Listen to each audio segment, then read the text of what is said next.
Okay, so nasa linya naman po natin para tayo bigyan ng update at a rundown sa 1 year ng ating minamahal na Pangulo, Secretary Martin Andanar. Magandang umaga, sir.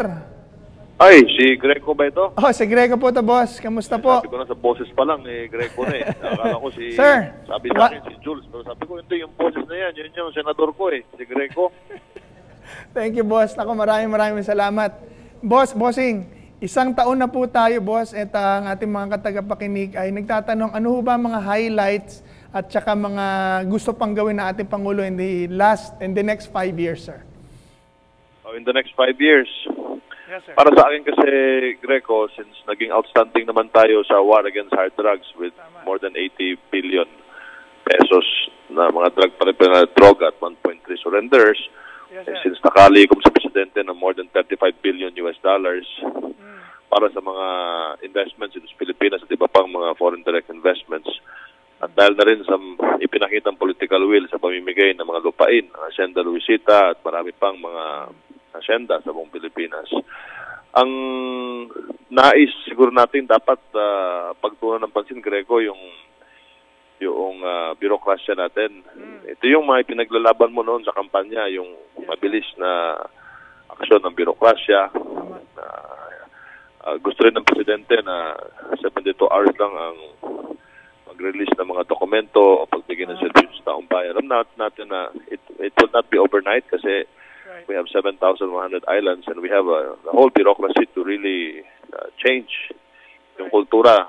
So I think we have to focus on that. Number 2, I think we also have to focus dito sa peace process dahil alam naman natin na bagaman outstanding yung effort ng ating pamahalaan sa peace process na ito with the CBP, NPA, NDF. Pero kailangan din siguro ng kabilang partido na talagang magbigay ng 101% para matuloy na ito. Yung dalawa na yon, and then yung pangatlo, Greco, yung pagtunan natin ng pansin yung mga big infrastructure projects na expected mag-kick-in ngayon 2018. So, yung tatlo na yun. Kasi meron kang peace and order, meron kang mabilis na birokrasya, tapos meron kang mga infrastructure na gumugulong na, ay makakamit natin yung ating pagbabago na inaasam-asam na poverty alleviation. Kasi kung meron kang proyekto, meron kang trabaho. Meron kang trabaho, makakabili yung taong bayan ng kanilang gusto at iikot ang ekonomiya. And that will make us the tiger economy that we are aspiring for. Sec, ang isa ho sa medyo, siyempre ang pressing issue natin ngayon yung sa Marawi, sir. Ano ho ba ang future nito? Meron ho bang katapusan na to sa lalong madaling panahon? Yun ang ating inaasahan dahil sabi nga ng ating mga kasamahan sa Armed Forces of the Philippines at Philippine National Police na malapit na ito. And they're advancing fast. Sir, kailangan natin itong matapos agad because kawawa naman yung ating mga kababayan who wants to go back to their location, to their homes. Actually, wala nang home kasi sira na, diba? So, para mag-rebuild at mag-rehabilitate. And that is what the President wants. Lalo-lalo na sa Presidente at ilan sa amin sa kabinete na may dugong Maranao na malungkot dito. Kasi hindi naman kasalanan ng mga Maranawan yan Yung mga mauti lang naman, pati yung mga ISIS leaning. Pero nadamay na lahat. But kita naman natin na ang result ng Presidente, no negotiations with the Maute. And talagang ubusin to mga to hanggat sa matanggal sila, mapaalis sila dyan sa Marawi o kumbaga mabura sa mapa yung itong mga Maute. Sir, marami hong nagtatanong, sir, kamusta ho ba talaga ang kalagayan ng ating Pangulo? Alam naman natin na malakas siya, pero para lang manggaling sa inyo, sir. Ay, salamat, Greco, sa tanong na yan. Nais ko lang sabihin na ang ating Pangulo po ay malusog. Ang ating Pangulo po ay very fit to run the country. Huwag po kayo mag-aalala. 1 year has passed. Napakadami pong pagbabago na implement ang ating Pangulo sa buong bansa. At marami pa rin pong pagbabago ang inaasahan natin sa sa hinahangad. At alam natin na ang ating Pangulo din ay kailangan magpahinga minsan. So sana intindihin po natin kapag ang Pangulo ay nagpapahinga. Kitang-kita naman natin 1,355 activities ang pinuntahan ng Pangulo in his first year in office. Ibig sabihin po niyan, an average of almost 4 activities a day.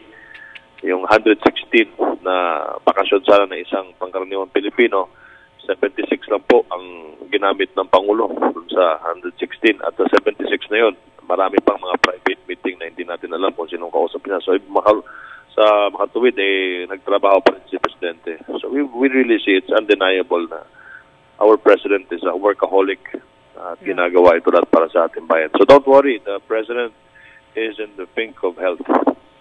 Sir, pero ito alam naman natin lahat na night owl ang ating Pangulo, sir. So, kung ganyan siya ka-busy, anong oras kayo nakakapag-meeting? Anong oras kayo nag-uumpisa? Anong oras kayo natatapos?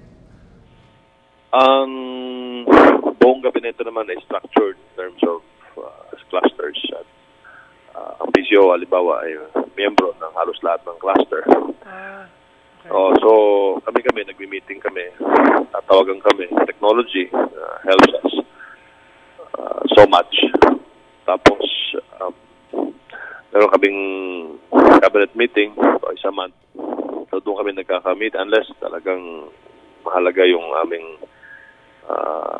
yung talagang urgent yung matter na kailangan-discuss sa Presidente, then we go to him. Kung hindi naman urgent at kaya naman namin. Because the President really, Greco, hindi naman siya micromanager, macromanager, and he gives us enough elbow room to work and to decide for ourselves. Kaya wala pong problema sa oras. Sec Mart, sa huling tanong, sir, ang dami pa hong umaasa sa mga pagbabagong mangyayari pa sa mga darating panahon. Yung iba, syempre, medyo naiinip dahil sa burokrasya, sir. Sir, ano po ang message nyo sa mga taong mahanap pa at naniniwala pa sa marami pang pagbabago sa ating pamahalaan? Lalo-lalo na puro sa mga complaints nila, sir.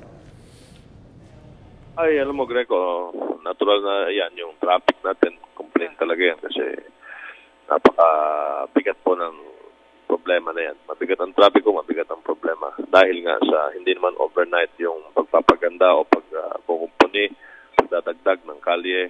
Actually, wala ng kalye madadagdag over, yung flyover na lang, yung pag-ayos ng ating MRT. Mga minano nating problema yan. Pero kitang-kita nyo naman na si Secretary Art Tugade ay kompleto po sa solusyon. Talagang we are going through the process. Meron pong proseso sa batas na sinusunod yan. At hindi lang po tayo pwedeng gigiba ng kalye, giba dito, giba doon. Hindi pwede kasi gusto ko po katakot-takot na kaso dadaanan ng ating secretary ng DOTR kung gagawin na yan. So we are going through a process. If you see the plan is there, kung sa budget naman, nandyan din, walang problema. Konting pasensya na lang ho at ito po ay masusolusyon din natin. Because kung ano man ang meron ang ating administrasyon ngayon, yun po ay yung political will at yung plano kung paano ito maibsan yung trapiko sa Metro Manila. But like what the President said during the campaign, hindi po ito overnight solution. There's no silver bullet solution to this. We will all have to sacrifice. Thank you very much, Sec Marts, and we are hopeful and supporting you all the way. Ang ganda ng ginagawa nyo rito sa PTV4. Boss, any last words? Well, gusto kong may parating sa ating sambayanan na let us keep on praying for our brothers and sisters in Marawi and the soldiers in Marawi. Sana matapos ito sa mas madaling panahon para we can start rebuilding the once beautiful city of Marawi. Yun lang po. Maraming salamat, Greco. Thank you very much, sir. Mga kaibigan, narinig niyo po ang PCO Secretary Martin Merfori Andanar. Magandang umaga, Sec. God bless.